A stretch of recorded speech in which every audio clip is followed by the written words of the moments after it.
Thank you very much. Had me worried. Well, good morning, everybody, and welcome here today. Premier Doug Ford, Minister Cho, it is our tremendous honor and privilege to welcome you here to Wasaga Beach, the longest freshwater beach in the world. And I will say, Mr. Premier, you truly are the dream team. Sorry. That's all right. No truly are the dream team. I want to acknowledge some other important guests who have joined us here this morning. I see all our members of our amazing council here in Wasaga Beach are here joining us. MPP Brian Saunderson, our great friend of Wasaga Beach. MPP Andrew Dowie. Warden Basil Clark and CAO Mark Aiken from the County of Simcoe. Andy, Lorraine, Rick, Michelle, Judith, and of course my wonderful wife Joanne, thank you so much for being here to support me. I want to acknowledge our incredible municipal town staff. If you work for the town of Wasaga Beach, please raise your hand. I want you all to know how truly valued you are. We wouldn't be here today if it wasn't for all of your hard work and dedication to our team, to the public you serve, and to the citizens here in Wasaga Beach in this great community. And I want you all to know, to our team, thank you. Thank you. You know, 2 years ago when we started advocating strongly for a new deal with the province to make more funding available for Wasaga Beach Provincial Park and Nancy Island, we dared all levels of government and our own citizens here in Wasaga Beach to imagine a different kind of Wasaga Beach. Not one that would leave its remarkable history or iconic beach vibe behind, but one that could offer all of that, along with premium beachfront hotels, great attractions, in addition to charming cottages and privately owned small business. We said, imagine Wasaga Beach, that could offer cabanas, food, drinks, umbrella rentals on parts of our 14 kilometers of sandy beach. Imagine Wasaga Beach with a nationally significant historic site, Nancy Island, that is celebrated locally, that is integrated with our local school curriculum, that thrives year-round with programming and attractions from visitors across Canada and around the world. Imagine spending long weekends fishing and barbecuing with the kids, watching rock legends perform live, celebrating Canada Day on the longest freshwater beach in the world, or simply watching movies under the stars. Only to meet up later with friends and enjoying a great meal at one of our great waterfront restaurants and watching the most beautiful sunsets on the planet right here in Wasaga Beach and on the longest freshwater beach in the world. Not too far, just steps away from the mouth of the Nottawasaga River where it meets Georgian Bay, where just upstream, just over here, a pivotal war and battle was fought in 1812. And that battle is the reason today that we are a British colony, not American. And it is the reason why our borders in this great country are as they are. This is our vision. Imagine the jobs, the investment, the multi-day tourism that this would attract to Wasaga Beach, Simcoe County, and of course Ontario. This, as I said, is our vision. Tourism is our bread and butter here in Wasaga Beach. Tourism supports our local families, our local businesses. It helps us to build homes and parks and schools and roads and water towers. And it's a massive economic driver for our province. I have always said, Mr. Premier, that when you invest in Wasaga Beach and making it more viable, more sustainable year-round, and that type of destination, you're investing in Ontario. A stronger Ontario. Getting it done. So, Mr. Premier, Minister Cho, that's why we're so excited to welcome you here today. For over 100 years, Wasaga Beach has been Ontario's summer playground, but it was always intended to be much more than that. Our work, Mr. Premier, begins today. And we couldn't be more proud and have a better partner than you, Premier Ford, and the province of Ontario. Thank you so very much. Thank you. Thank you, Mayor. That's great.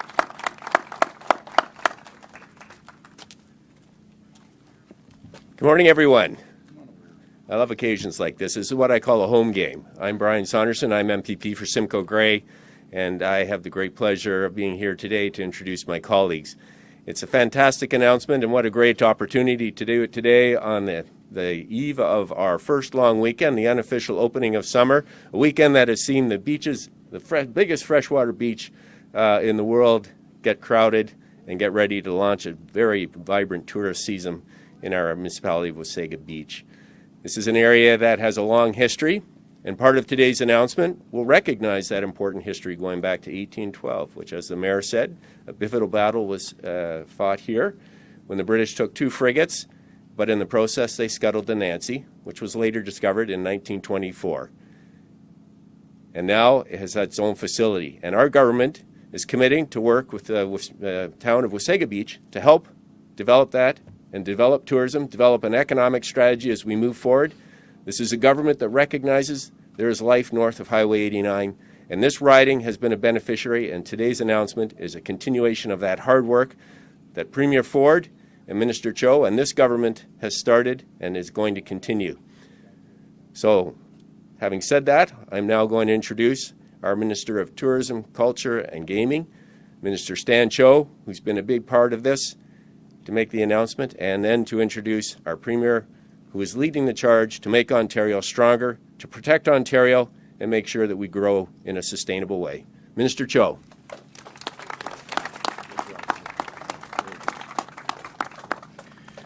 Thank you very much, Brian. You say it's a home game. I hope the Leafs get at least one more of those as well. Proud to be joined here with the Deputy Mayor. Mayor, Your Worship, thank you so much for having us, as well as PA Andrew Dowie. You know, Brian's being quite modest. He is one of those guys in caucus who never stops advocating for his area. He didn't stop when it came to today's announcement, and simply put, we would not be standing here without PA Saunderson's efforts. So thank you, Brian, and congratulations. Let me start by saying I promise when I come back to this beach, I will never be dressed like this again. It is great to be here, though, and it makes me proud to be standing here. Let's not sugarcoat it. We are going through some difficult times, some uncertain times, and it makes you really appreciate what you have right here at home. We are lucky. We get to live in a province that is massive. It has 2 seasons, two time zones, actually, 4 seasons, of course, and is so big it can fit 14 European countries within its borders. We have 400,000 freshwater rivers and lakes, 20% of the world's fresh water, and of course, people come here from all over the world for a better quality of life, just like my parents did from South Korea 50 years ago. We are truly lucky, truly blessed to be Ontarians and Canadians, and I'm truly proud, more than ever, to call myself a Canadian. Of course, Wasaga Beach is no exception to that. The world's longest freshwater beach, as the mayor has said, and it's something we should take great pride in, and our government is going to show that. In fact, over the coming weeks, starting on May 26, you will see a marketing campaign that will showcase some of those moments of pride, the things we have in this province that we should be proud of. And you'll start to see that marketing campaign on various platforms, including during what we hope is a long, long playoff run for our beloved Toronto Maple Leafs. We'll see how that goes tonight, of course. But the point is, we are proud to be here in this province. We have a marketing campaign that will show that pride.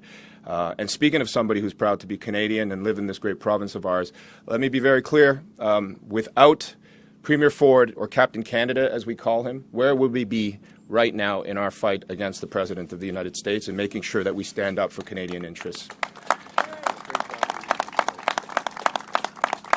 I don't get to introduce my boss very often, but today I'm proud.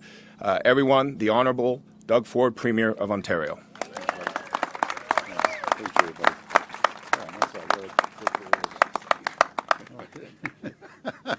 Got to clean you up.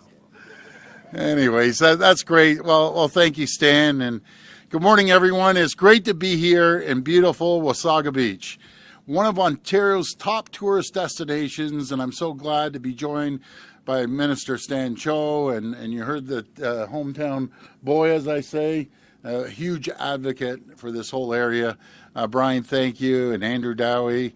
And Mayor, I can't say enough about you. You're just incredible. The Mayor, you know, he is the champion of all champs, because he's been advocating for this for years, I guess. Years. But I love your vision. We hopped in the car today, and he brought me on a little tour, and thank goodness he did, because I didn't realize the massive potential and the vision.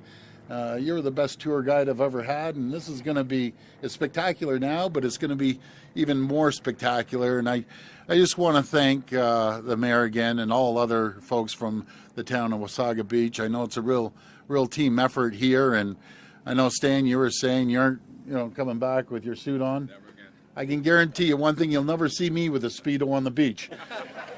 You'll mistake me as a beach walrus or something. They'll harpoon me as soon as I go out there.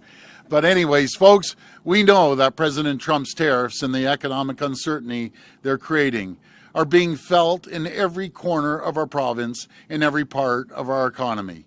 That includes Ontario's tourism sector, which adds $33 billion to our provincial economy every single year. And it also employs 326,000 workers across the province, including right here in Wasaga Beach. Our government has a plan to protect Ontario workers and communities in the face of the uncertainty, and help build a stronger, more resilient economy that can stand up to President Trump and anything else that comes our way. We're investing in workers, in infrastructure, and communities, just like we're doing here, and this includes tourism sector right across our province. Folks, Ontario's home to some of the most beautiful, incredible tourism sites anywhere in the world, from Niagara Falls to incredible provincial parks, and of course, the world's longest freshwater beach right here in Wasaga.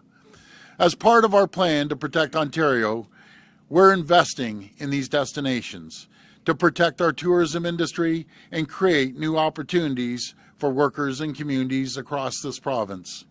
That's why I'm thrilled to announce that we're investing nearly $38 million to support Destination Wasaga. That's incredible, and thank you, everyone. That includes $25 million to rebuild Nancy Island, the historic site. That is a good one. I'm a big history buff, so I love these stories. The historic site of an important naval battle during the War of 1812. And that's why I said, I think President Trump's still holding a grudge that we burnt the White House down in 1812. So anyways, we're also investing $11 million to upgrade the town's downtown roads to support better access for tourists and residents, and the creation of more than 3,000 homes. I couldn't believe the price of these properties you were telling me on the beach and the waterfront. That's going to create more tax revenue, which is fantastic.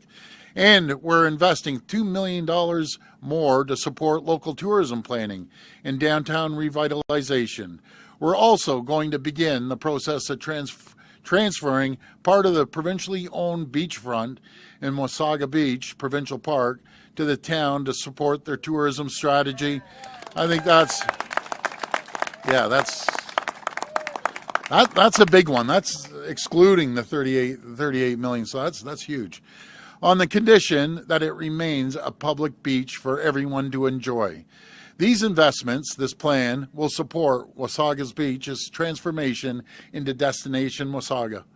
With world-class beaches, a revitalized downtown, and a renewed Nancy Island historic site, I want to thank the mayor. Mayor, you've just shown incredible leadership on this initiative, and obviously, I know as well, you can never get anything done with your fabulous team, our fabulous team. I love the collaboration, cooperation, and that's the way we run the government. And I look forward to coming back to see the progress in months ahead. We're standing up for Ontario by promoting homegrown tourism, celebrating our heritage, and making Ontario a top destination for visitors from across Canada and around the world. I want to thank you, and may God bless the people of Ontario. Thank you so much. Thank you. We will now take questions from the media. Please come to the mic and line up behind me and state your name and outlet. Just a reminder, it's one question and one follow-up. First question. Thank you for joining us today, Mr. Premier. Mike Thank you. Lang with CTV Barrie. Mike. First of all, how do you deal with the challenges of balancing between funding tourism and housing? Well, I think you have to separate them. Tourism is tourism, but housing, we're doing everything we can from helping out on the DCs, which is important. I was just telling the mayor, if you don't support and create the environment and the conditions for companies to build, they just won't build. And 100% of zero is zero. So we believe, and we're cutting the red tape and regulations. We want to standardize planning right across the board. I don't know, Mayor, if you've seen this, but I was talking to my housing minister, and he said he saw the binders when he first became minister. He had, the building codes, two binders this thick, and I'm thinking that's just red tape and regulations. I said, get a team together, spread it out across Ontario, get people, and cut that in half, and just make it easier and quicker for towns and cities to deal with. It just makes it so much easier to get things built. But we're going to build. We're going to build like we've never built before, but we have to have certainty. And certainty, the foundation of our healthcare, our education, of our infrastructure, roads, it's one thing. It's called the economy. And we have to create that, the economic plan to move forward. And we're seeing $70 billion so far of investments here in Ontario. There's over 1 million more people working now than there was 7 years ago when we took office. So we're creating that environment by never raising a tax. I will never, ever raise a tax. We've seen new revenues up towards $70 billion come in without raising a tax, reducing the cost of doing business by $8 billion, putting money back into people's pockets. You put money into people's pockets, and guess what? A family of 4 from Toronto and GTA will say, hey, let's go up to Wasaga Beach. Let's rent a little cabin. Let's bring the kids up there. When people don't have money in their pockets, they don't go out for dinner. They don't go on little trips. And that's what we're going to do, is continue making sure we create an environment for companies to thrive and employ people. Thank you. My second question, how will the beachfront be managed between Ontario Parks and the municipality going forward? Well, I know the mayor mentioned that, and I think it was the Ministry of Environment, that you feel like they need to take care of the parks a little better. MECP. Yeah. So we're going to hand a big chunk of the parks over to the municipality, but we have a responsibility. What we own should be taken care of. And that's why I have PA Andrew Dowie here, so he can see it firsthand. Thank you. My name is Jessica Owen. I'm a reporter with Collingwood Today. There are protesters here protesting Bill 5. Have you heard criticism of Bill 5? What is it? And are you taking it into account as it works its way through the process? Yeah, we just have to make sure we get through a lot of these regulations and red tape. I respect the environment, and we have to continue always be conscious of that. We're always going to have the best environmental assessments there are, but environmental assessment should not take 2, 3, 4 years. We can have the highest standards in the world when it comes to environmental assessments and get things built. It's similar to mines. That's really where this Bill 5 is coming into play. Folks, when you have investors around the world come here and they need a return on investment, and they hear it takes 15 to 17 years to get a drill in the ground. And by the way, these drills, are you ready for this, are 4.5 inch in diameter. So there was one company that, I've told this story before, a few weeks ago, called me up and said, Doug, I'm sorry, but we've been trying to get a boring hole done, 4.5 inch diameter. It's taken 7 years. They're telling us it'll take another 7 years. So I've directed my board of directors to take the $500 million, $500 million, and reinvest it somewhere else. I think he said Australia. And that's what we're up against. You can go anywhere in the world, get a permit in 24 months, a year. Up in Ontario, 15 years. And that's that excuse the pun, but there's a gold mine. You know, Alberta's oil is equal to our critical minerals that the whole world wants. That's where we can pay for more health care, pay for education, infrastructure, reduce taxes, put money back into people's pockets, attract businesses here. But we have to get shovels in the ground and cut through this red tape, or we'll have zero investment. We need to get it done. We need to do it properly. We're always working side by side with First Nations communities in the north. We're putting $3 billion out there for equity that they can invest in as well. We have training programs for the Indigenous communities in tens of millions of dollars. We're giving scholarships. We're bringing health care, roads. A lot of these communities are on diesel. They're going to get electricity now. People think it's just common. We get up and we go down the street and get a bag of milk. These folks don't. They're trying to survive with diesel. And God forbid they run out of diesel in the far north. You're done. So we're really moving along and working collaboratively with communities. Ian Adams from Simcoe.com. I'm not sure whether this is a question for the Premier or Minister Cho. In terms of the $25 million for Nancy Island, do we know exactly what we're doing with the island? Is it getting leveled and rebuilt? And you know, what's the process, and when does that work start? Well, I think that would be for the mayor and Stan, if you want to jump in there too. But Mayor, what are you doing with the $25 million? We're going to spend it. I can promise you that. You know, the municipality, as I've said before, understands better than anybody how important our beach is to us, how important our history, and how important Nancy Island is to us. You know, born and raised here, I spent a ton of time as a child on Nancy Island. I could recite the whole movie because it was so exciting and invigorating and important in my mind. And so we are going to work exceptionally close with our friends at the province and Minister Cho and his team and our team to revitalize. We've got friends here of the Nancy Island today who we will absolutely bring into this fray because they have a ton of that history as well from the past, and we'll work together and we'll make Nancy Island what it once was before and even better.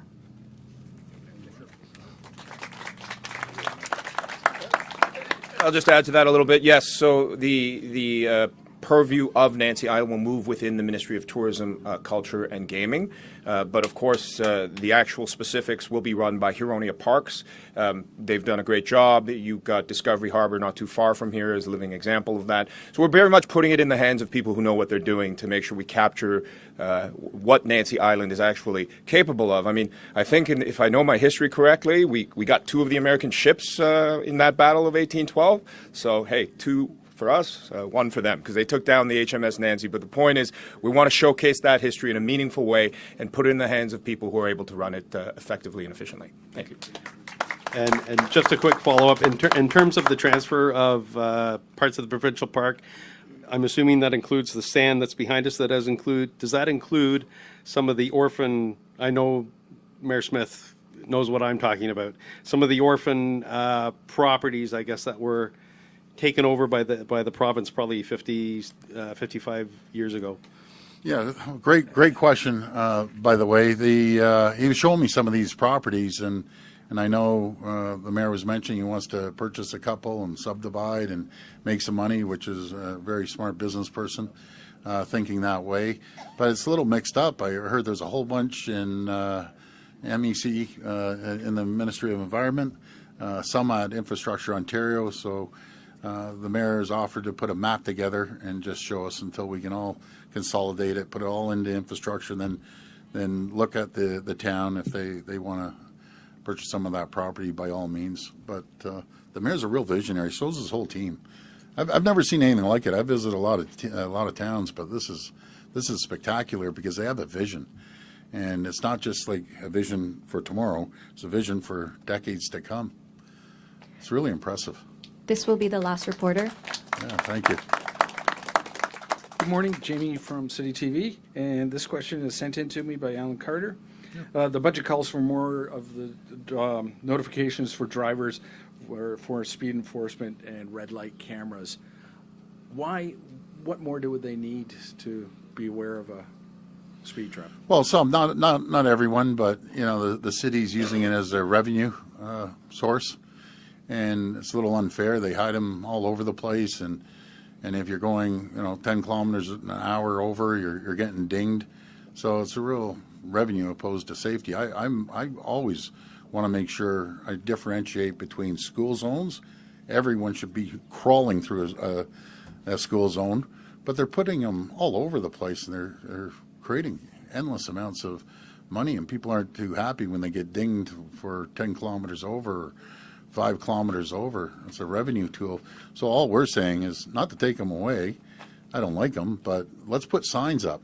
The whole purpose of a radar trap is to slow people down. So let's slow people down by putting big signs that there's a radar ahead, and we'll go from there. That bee's going to go in my mouth any second here. Yes.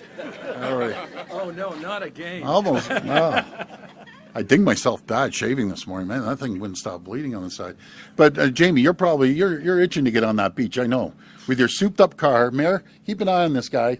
He's a car guy. He'll be rolling down there with the hood down, his Speedo on, his hair flowing in the wind. So it's a planted question, Mr. Ford. Yeah. The next question comes in from Mark McAllister.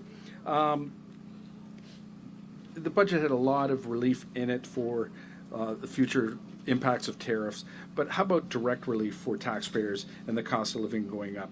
Are we looking at rebate checks too with that? And if you can comment also on that $5 billion fund. Yeah, so the $5 billion is to protect people, protect communities, protect businesses. We're going to focus on the businesses that have been hit by the tariffs right off the hop. They're going to be getting $1 billion to make sure they keep keep on their feet and keep creating jobs. But I ran on protecting Ontario, and I'm going to protect every single person, every business, every community, no matter what. And I always say with a budget, you look at it two ways. And Peter Betham-Falvey and Caroline Mulroney, they're spectacular. I'm so blessed to have them, and I know my colleagues agree. You do two things in a budget. Either slash and burn, that I've never done, I never will. I don't believe in slashing and burning. When we have tough economic times, you pour money into the infrastructure, into projects like this, keep people working. We'll get through it, just exactly like the pandemic. You spend a little bit when you're finding it's really tough, and you make it up a year or 2 years down the road. But we have a good path to balance. As Peter Betham-Falvey mentioned, my great Minister of Finance, we're in the best financial shape we've ever been in 15 years. We have the best financial record in all of Canada. We have some money put away for crisis that may come upon us. But the budget was fabulous because it was about investing another $6 billion into healthcare. Folks, we are spending unprecedented amount in healthcare. We're up to $91 billion. When I tell our counterparts that across the country, or tell our governors that come up to meet me, they can't believe it that I call it an investment. It's not spending; it's investing into the future of our healthcare, into technology, into doctors and nurses.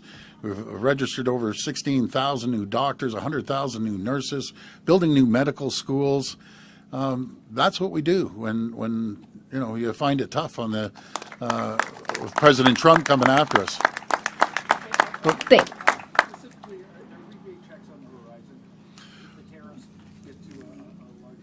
We never rule that out because similar to the last time, we saw $3 billion more revenues come in, and it went to our cabinet, and it took us about 3 seconds to say, and by the way, we're the only government that says this, it's not our money.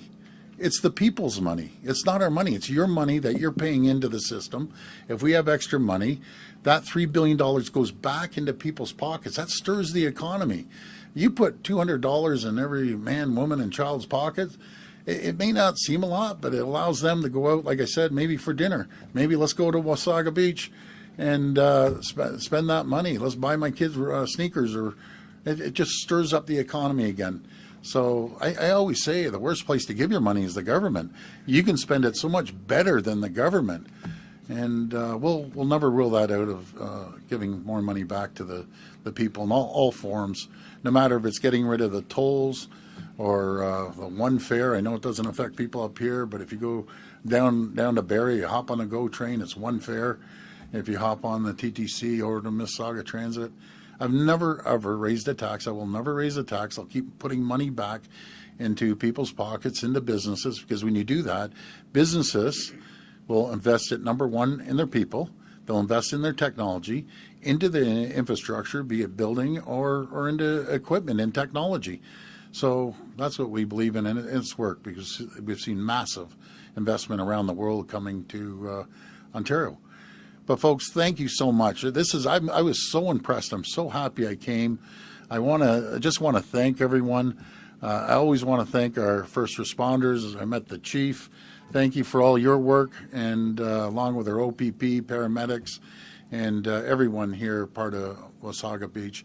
And by the way, the mayor reminded me, but I got to remind everyone in Ontario, and correct me if I'm wrong, it's not Wasaga Beach that everyone calls it. It's Wasaga Beach. Is that correct?